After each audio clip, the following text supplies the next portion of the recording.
Bismillahirrahmanirrahim. Assalamualaikum warahmatullahi wabarakatuh.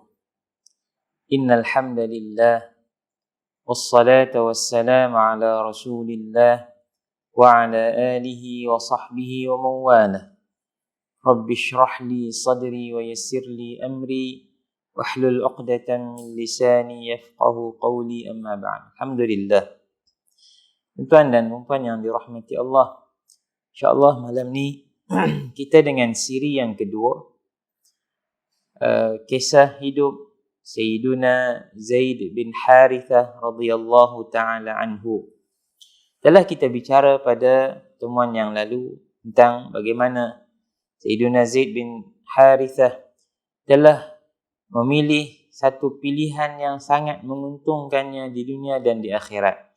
Apabila ayahnya sekian lama yang terpisah dengannya, bertemu dengannya, lalu mengajaknya pulang dan ingin menebusnya dengan wang yang banyak daripada perhambaan.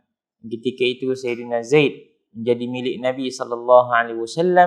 Beliau memilih untuk terus berada bersama dengan Nabi SAW kerana dia merasakan bahawa lelaki ini, iaitu Nabi SAW, memiliki satu perkara yang sangat mengagumkan.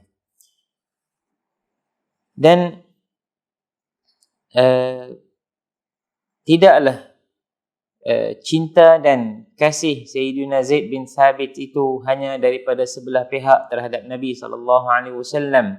Nabi juga SAW sangat mencintai dan menyayangi Sayyidina Zaid bin Harithah. Sehingga tentulah kita tahu, seperti yang kita bicara pada pertemuan yang lalu, Nabi telah membinkan Zaid kepada diri Nabi SAW, Zaid bin Muhammad, sebelum dilarang oleh Allah Subhanahu wa taala. Nabi SAW begitu menyayangi Zaid bin Harithah. Tahap cinta dan sayang Nabi begitu tinggi. Sekiranya Zaid bin Harithah berada di hadapan mata Nabi SAW, beliau akan sentiasa bertanya khabar, berborak, berbicara, melawak. Jika Sayyidina Zaid berada jauh dari pandangan Nabi SAW, jika diutus untuk berdakwah di luar daripada kota Madinah, Nabi merinduinya, menunggu-nunggu kepulangannya. Pernah suatu hari Sayyidatuna Aisyah radhiyallahu anha menceritakan tentang bagaimana gembiranya Nabi SAW apabila bertemu dengan Sayyidina Zaid. Kata Aisyah radhiyallahu anha, qadima Zaid bin Harithah al-Madinah. Zaid bin Harithah sampai ke Madinah, dan ketika itu Rasulullah SAW berada di rumahku. Apabila Zaid mengetuk pintu dan diketahui bahawa yang mengetuk pintu itu adalah Zaid, Nabi segera bangun dalam keadaan Nabi hanya mengenakan kain yang menutup antara pusat dan lutut sahaja. Bahasa kita melenging lah. Duduk di rumah tengah hari ni, kain pelikat tu kita gulung, buh atas pusat kita, lepas tu duduk bawah sikit pada lutut. Tanpa pakaian, tanpa persediaan rapi sebagai seorang Nabi SAW, bahkan sebagai tuan rumah yang nak pergi jemput, pergi sambut tetamu, Nabi terus bangun, buka pintu, dan Nabi SAW memeluk Sayyidina Zaid dan menciumnya. Demi Allah, kata Aisyah, tidak pernah aku lihat Nabi SAW bangun menyambut seseorang dalam keadaan begitu. Maknanya, ialah kalau kita berlapik jugalah. Kalau orang main rumah kita ni, kita bersiap, kemas juga pakai baju elok. Tapi nak abang kata, bila orang yang main tu betul-betul rapat dengan kita, kita tak kisah sangat keadaan kita, pakaian kita, kerana apa? Terlalu rapat dan terlalu baik dengan orang tersebut. Dan kisah sayangnya Nabi kepada Zaid ini tentulah diketahui oleh para sahabat, sehingga mereka memanggilnya dengan Zaid al-Hub, Zaid yang memiliki kasih sayang Nabi SAW, dan mereka menggelarnya sebagai Hibbu Rasulillah sallallahu alaihi wasallam, kekasih Rasulullah sallallahu alaihi wasallam. Tuan umpan dirahmati Allah. Pada awal tahun ke-9 Hijrah, ke-8 Hijrah, Nabi SAW diuji oleh Allah dengan satu ujian yang berat, perpisahan dengan kekasihnya, sahabatnya, bahkan dahulunya anak angkat Nabi SAW.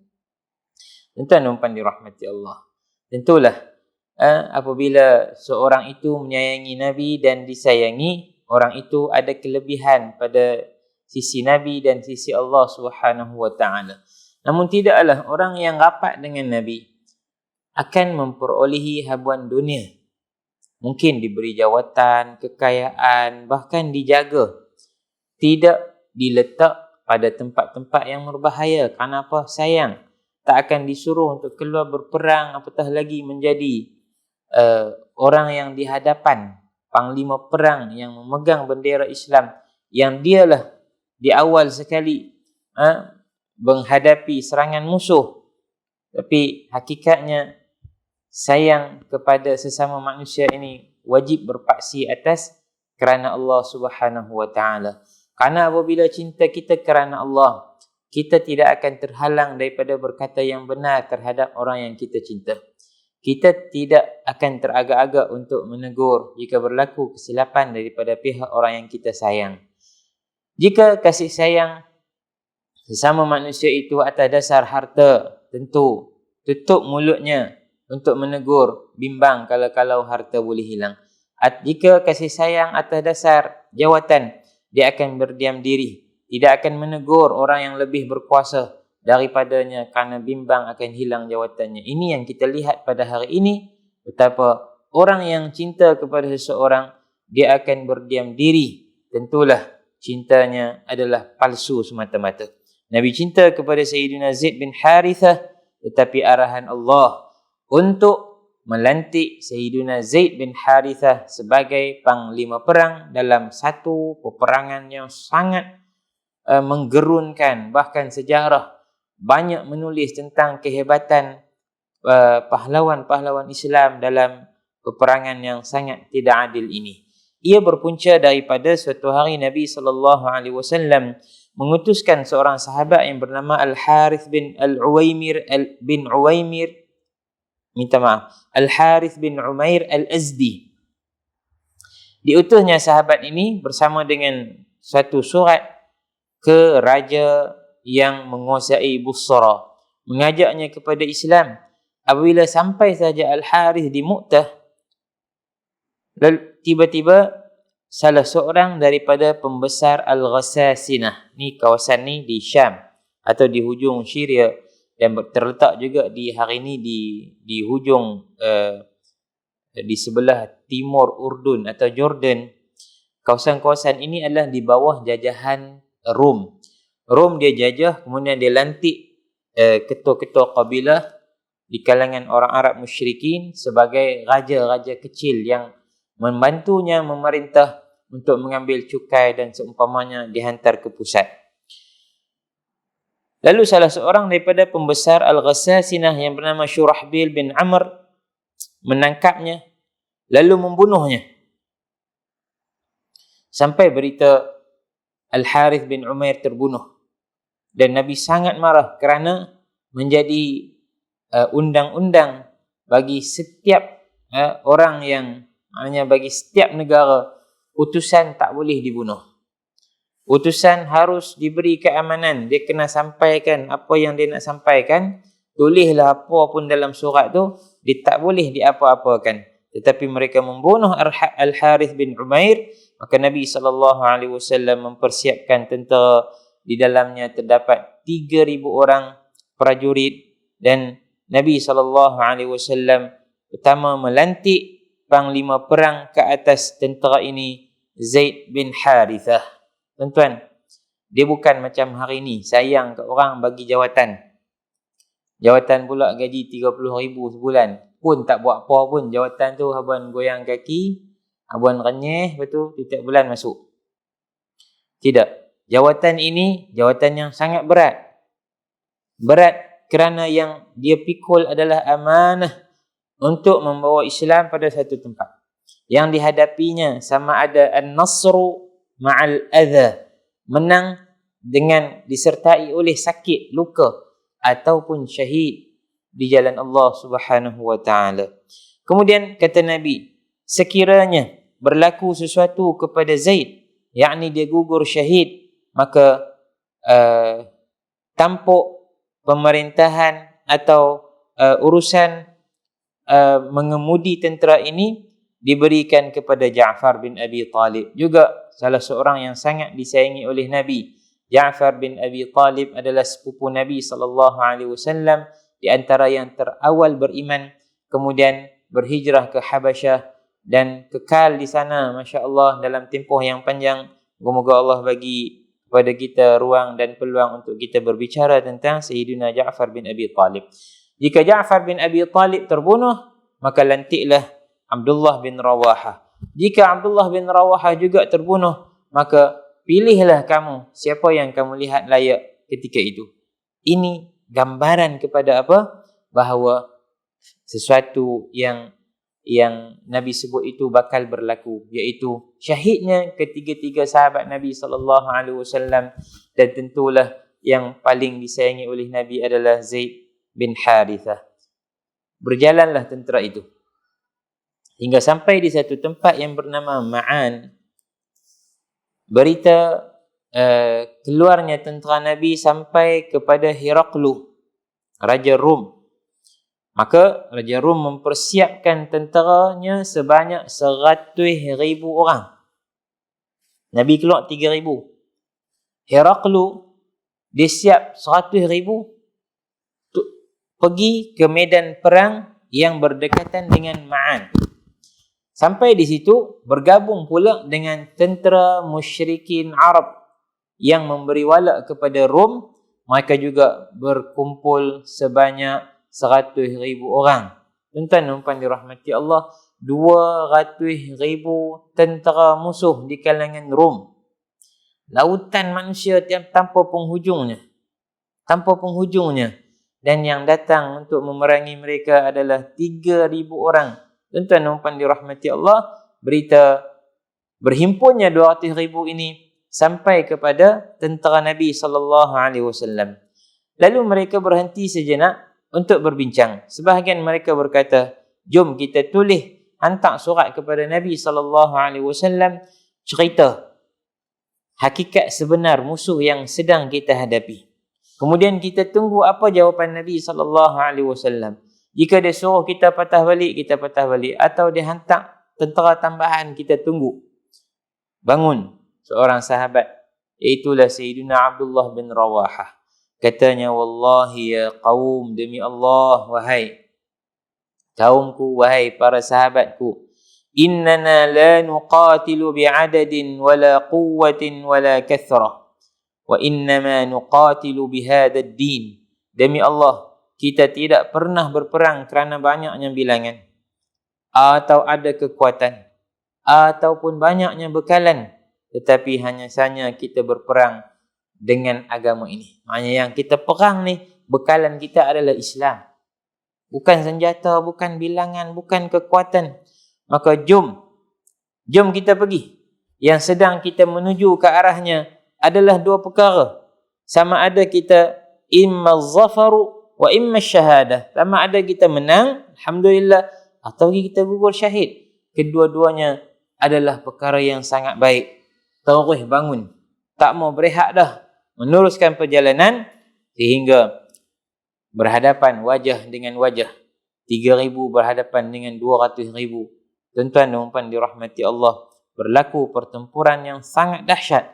3,000 ini mampu bertahan di hadapan asakan 200,000 tentera musuh. Maka benarlah seperti yang Nabi SAW sebutkan. Panglima perangnya yang pertama, Zaid bin Harithah, berperang dan berperang hinggalah gugur syahid dalam keadaan jasadnya ditusuk, dilukai oleh ribuan mata pedang, tombak dan anak panah. Penuh ni. 200,000 kali lepas anak panah, tak mana mah. Penuh habis di badan, lubang dan sebagainya. Lalu diambil bendera itu oleh Sayyidina Ja'far bin Abi Talib, berperang pun gugur syahid. Diambil pula oleh Sayyidina Abdullah bin Rawahah, berperang demi Allah dan Rasulnya, sehingga dia juga gugur syahid. Akhirnya mereka memilih Sayyidina Khalid bin Al-Walid yang ketika itu baru memeluk Islam. Sayyidina Khalid bin Al-Walid menjadi panglima perang.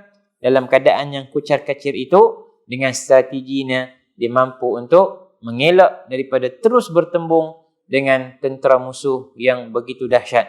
Tidaklah musuh menang dalam peperangan itu, tidak juga tentera Islam menang di segi kita kata berjaya menumpahkan, tetapi pada segi moral tentulah, pada segi kita kata sum'ah, orang bercerita, tentulah 3,000 boleh bertahan di hadapan 200,000. 3,000 lah yang kuat. Kalau pasukan bola kampung boleh seri dengan pasukan Barcelona contohnya, atau Real Madrid, walaupun seri tak ada siapa menang, tapi tentulah pasukan kampung ni yang menang. Kerana apa? Kerana kesungguhan dia berhadapan dengan orang yang hebat. Mereka pulang ketika sampai berita kepada Nabi SAW tentang gugurnya para sahabatnya, terutamanya kekasihnya Zaid bin Harithah, Nabi SAW sangat sedih. Baginda Nabi SAW terus segera pergi ke rumah Zaid bin Harithah, mengkhabarkan berita sedih itu kepada isterinya Ummu Aiman, dan ketika itu anaknya yang masih kecil. Mendengar sahaja berita kewafatan atau syahidnya ayah, dia menangis sehingga tangisan anak kecil itu menyebabkan Nabi SAW juga menangis hatta tahaba, kata para sahabat, sehingga mereka mendengar suara tangisan Nabi SAW. Tidaklah Nabi menjadi kebiasaannya menangis dengan maknanya sehingga ada suara jika berlaku kematian, tapi kali ini keluar suara, bukanlah kuat meronta-ronta seperti yang dilarang, tidak, maknanya tangisan yang ada suara. Ketika itu Sa'ad bin Ubadah berkata, "Ma hadza ya Rasulullah?" Kenapa ini wahai Rasulullah, tangisanmu kuat? Katanya, "Hadza bukaul habibi ala habibih." Ini adalah tangisan seorang kekasih atas kehilangan kekasihnya. Radhiyallahu ta'ala anka ya Zaid bin Harithah. Tuan-tuan dan puan dirahmati Allah, tentu kita tak lupa bahawa yang menemani Nabi SAW pergi ke Taif berdakwah kepada Bani Thaqif, kemudian mereka dicaci, dihina, dimaki hamun, dilontar dengan batu, diusir daripada Taif, daripada kota Taif. Yang menemani Nabi itu adalah Zaid bin Harithah, umurnya yang masih muda ketika itu, namun sentiasa mendampingi Nabi SAW.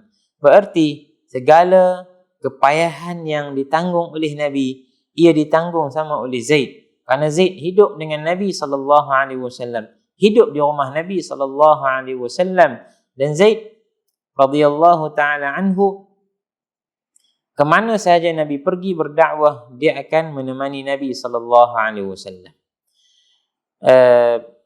Ada satu peristiwa juga yang hebat sebenarnya, yang mana ia merupakan ujian Allah Subhanahu Wa Taala untuk memperlihatkan bahawa segala-galanya diatasi oleh Islam. Bukanlah hubungan kasih sayang sesama manusia, mesti diberpaksi kepada agama. Sayyidina Zaid bin Harithah di mengahwini Sayyidah Zainab binti Jahash. Nabi pinang dia, kahwinkan Zaid dengan Zainab binti Jahash. Sayyidatuna Zainab ini seorang wanita yang cantik dan anak bangsawan. Sedangkan Zaid bukanlah tidak tampan, tetapi karena status dia pernah menjadi hamba, pernah dijual di pasar, dibeli, bertukar tangan, sehinggalah dimerdekakan oleh Nabi SAW. Status bekas hamba ini pada zaman itu agak memberi kesan juga.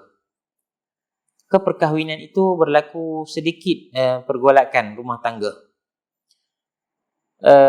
Lalu Zaid bin Harithah menceraikan istrinya.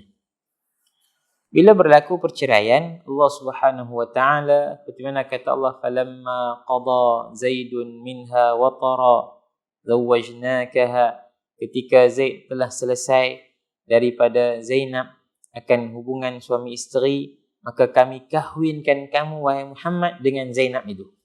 Apa masalah di sini? Masalahnya adalah Zaid dikenali oleh orang-orang Quraisy sebagai anak Nabi SAW. Ya, Nabi isytiharkan Zaid adalah anakku, dia adalah ibnu Muhammad, sebelum Nabi dilantik sebagai Rasul. Bila turun sahaja ayat setelah Nabi menjadi Rasul, turun ayat ud'uhum liabaihim, panggillah mereka dengan nama ayah, maknanya binkan mereka dengan ayah, jangan binkan dengan orang lain. Maka Nabi kembalikan Zaid bin Harithah, bukan Zaid bin Muhammad. Maka anak angkat kekal anak angkat. Tukarlah bin siapa pun, dia kekal, bukan mahram kita. Dia bukan darah daging kita. Bila Zaid mengahwini Zainab, Zainab seolah-olah pada pandangan Quraisy adalah menantu Nabi SAW. Tentulah apabila anak menceraikan isterinya, yakni menantu seseorang, pak mentua tak boleh mengahwini menantu. Ini daripada zaman jahiliah lagi begitu yang mereka sepakati. Menantu tak boleh dikahwini oleh pak mentua. Yakni bekas menantu tak boleh dikahwini oleh bapa mertua. Tapi Allah nak terangkan ada hukum di situ. Anak angkat, hanya kamu yang memandang dia sebagai anak, seolah-olah anak kandung kamu. Tapi status dia tetap anak angkat atau orang asing yang tak ada hubungan mahram. Maka isterinya adalah bukan mahram kepada kamu. Jika anak angkat kamu mati atau dia menceraikan isterinya halal untuk dinikahi. Maka Nabi mengahwini Zainab binti Jahash. Datang bertalu-talu kecaman. Kata mereka, tazawwaja Muhammadun bihalilati ibnih. Muhammad kahwin dengan bekas isteri anak dia. Ini jelek dan teruk. Lalu Allah turunkan hukum menerangkan akan perkara itu. Zainab binti Jahash, salah seorang di antara isteri Nabi SAW yang Allah kahwinkan terus Nabi dengannya. Dan sebelum itu Sayyidina Zaid bin Harithah adalah alat pensyariatan yang Allah gunakan untuk menurunkan hukum yang dengannya menjelaskan situasi yang sebenar, bahawa adat selama-lamanya tidak mampu mengambil tempat agama. Jika adat itu bertembung dengan agama, adat akan ditolak agama yang dipegang pakai. Jika adat itu selari dengan agama, maka itulah termasuk dalam kata para ulama, al-adatu muhakkamah. Adat suatu tempat atau kebiasaan bagi satu perkara itu dijadikan hukum, diambil panduan daripadanya. Tuan-tuan dan puan dirahmati Allah, moga Allah merahmati mereka dan merahmati kita untuk jadikan kita tergolong di kalangan orang-orang yang benar-benar mencintai Nabi SAW, melaksanakan segala sunnahnya, melaksanakan segala arahan Nabi SAW, takut untuk kita melanggar tegahan Nabi SAW. Lantas moga-moga ya Allah, jadikanlah kami jiran kepada orang-orang yang hebat ini, insya-Allah. Jika Allah panjangkan umur kita, kita akan bersama dengan Sayyiduna Usamah bin Zaid, iaitu anak kepada Zaid bin Harithah. Nabi SAW agak terhibur, maknanya walaupun Sayyiduna Zaid wafat atau syahid dalam peperangan, namun di sana ada seorang anak yang ditinggalkannya, iaitu Usamah bin Zaid. Dia merupakan anak muda yang sangat tangkas, hebat, akalnya yang sangat cerdik, orang yang sangat kuat dalam melaksanakan sunnah-sunnah Nabi, dan beliau digelar sebagai hibbi Rasulillah, kekasih kepada kekasih, anak kepada kekasih Rasulullah sallallahu alaihi wasallam. Dan ada kisah yang hebat tentang anak muda ini, bagaimana dia dilantik sebagai orang penting di bawahnya adalah mereka yang terawal memeluk Islam di kalangan Muhajirin dan Ansar radhiyallahu taala anhum. Sallallahu ala sayyidina Muhammad wa ala alihi wa sahbihi wasallam. Walhamdulillahi rabbil alamin. Assalamualaikum warahmatullahi wabarakatuh.